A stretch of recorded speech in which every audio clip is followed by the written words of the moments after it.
4 out of 5 teens use online social networks like Facebook and MySpace, and those same teens send and receive an average of 3,339 texts each month. Do teens ever speak face-to-face or even on the phone anymore? To talk about the impact of new technology on today's youth and today's church, let's welcome Jeffrey Lee, Bishop of the Episcopal Diocese of Chicago. We also welcome 2 Episcopal youth, A.V. Churchwell from St. Charles Episcopal Church and Michael Beagle from Chrysostom's Episcopal Church in Chicago. Bishop, could you explain what our modern social network is like today? Wow, it's just that. It's a social network. It's sort of the next generation, probably several generations into electronic communication technology. I think the key thing to note about networks is that it's not top-down. In a real sense, nobody's controlling it. There's no sort of marching orders. You'll communicate this only, and the message will go out to all these points. Everybody's interacting all the time in a kind of scale-free way. It's a very free way of linking large groups of friends in communication patterns that they're in charge of. What are some of the pitfalls you attribute to this new social network? Well, one of the questions I think about, sometimes I worry about it a little bit, is where you really began today. Do we ever speak face-to-face? I think the communication tools represented in all the electronic media are powerful ways of keeping people connected, of connecting in the first place. But I don't think they should ever be a substitute for face-to-face, person-to-person, in real time and space, building community, building friendships. It can't be a substitute for that. Enhance it, you bet. What made you decide to get a Facebook account? I mean, all my friends had it, and it's just it's an easier way to stay connected rather than, call someone on the phone. If you have a Facebook, with one click, you can become friends with everyone. It's just easier. I remember I got one because a bunch of my friends had one, and my mom had this rule that I wasn't allowed to get one until I turned 13. And I remember just begging her, are you sure I can't get one now? Are you sure? But then on my 13th birthday, it was the first thing I did in the morning. What were some of the fears your parents had about you having a Facebook account at 13 or even 12? I think that my mom is just, she always reminds me that whatever you put on the internet is always on the internet, and you can delete it, but it'll still be there. So you just have to watch what you post. Was that instilled in you also? Yeah, my mom was just worried about my safety and just my well-being. Did they want to be your friends on Facebook at all? No, and I didn't. No. Do you feel the church has a place in social networking? Oh, absolutely. Communication is the heart of the Christian enterprise in many ways. At the heart of most churches' lives is a ritual called Holy Communion. We communicate with each other. The meal that Christians share is a powerful sign of the gathering of community in general. So I think we need to take advantage of all the tools at our disposal to build friendships. Do you think it has made us less connected or more connected? I want to hear from all three of you. Yeah. I feel it's less and more, less face-to-face time, but more connections, because Michael and I don't live next to each other, but I can still talk to him most of the time because we have Facebook accounts. Yeah, I'd agree with that. I feel like with specific people, you're less connected to them. But at the same time, you know more people, and you're connected to more people, just not as well. Do you also think the connection, with the connection through Facebook, you get to know more about people? Do you feel like that than you would face-to-face? Yeah, I'd agree with that. In some instances?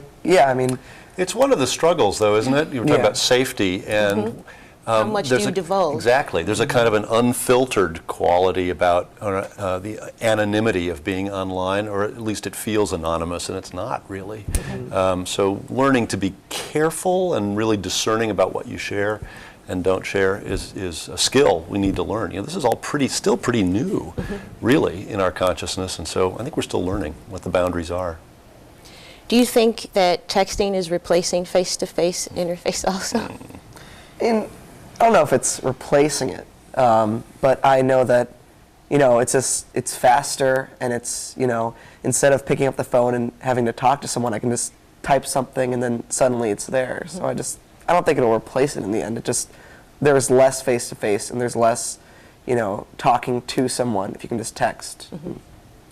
Texting is just very convenient, and use it for different situations. Like, say, if you're making plans, you definitely want to call someone because it's faster and it's more convenient. But if you just need to say like one thing, just like one question, then it's just there and they can check it whenever they need to and whenever they want, and then it's just more convenient that way. I'm smiling because I have a friend who works in an advertising agency, and in the conference room of their office, they have this really ugly little wooden box at the end of this very slick conference table. And I said, "What is that?" And he said, "It's your iPhone daycare center." Because during meetings, people were texting in the meeting instead of being at the meeting. So, right, there's there are boundaries, right? How do you feel about phones in your church? I think it's fine as long as people turn them off. I was in a meeting recently of a bunch of church people, and we decided, had planned, in fact, in the meeting to pray. Somebody forgot to print out the little form of prayer, and several people said, "Don't worry, we have apps for that," and so pulled up the prayer book on their smartphones. It's very useful and very convenient. You can carry tons of stuff in here, and you have it right there. Mm-hmm. So do you believe that it's still something you shouldn't use while you're in church, if that's where your Bible app is? What do you guys think? I personally don't text in church. I have morals against it. I don't know. That's just how I was raised. And so I don't know about other people, but that's just what I think. I mean, I think that... Or using your Bible in a Bible app. Right, but at the same time, I think it should be a distraction. It's you know, a 1 distraction. second you're on your Bible app, and then you're checking your Facebook. Well, you know? still, in churches there are Bibles. It's like the home of the Bible practically. So if you can't find a Bible in the church, then you're not going to be able to find one anywhere else.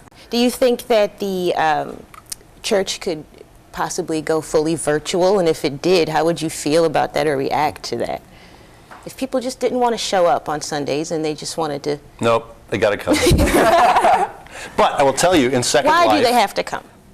It's what I said earlier. I think there's no substitute for actually touching the hand of another human being or having this face-to-face interaction. We have to be together physically. Having said that, in Second Life, our church has a cathedral.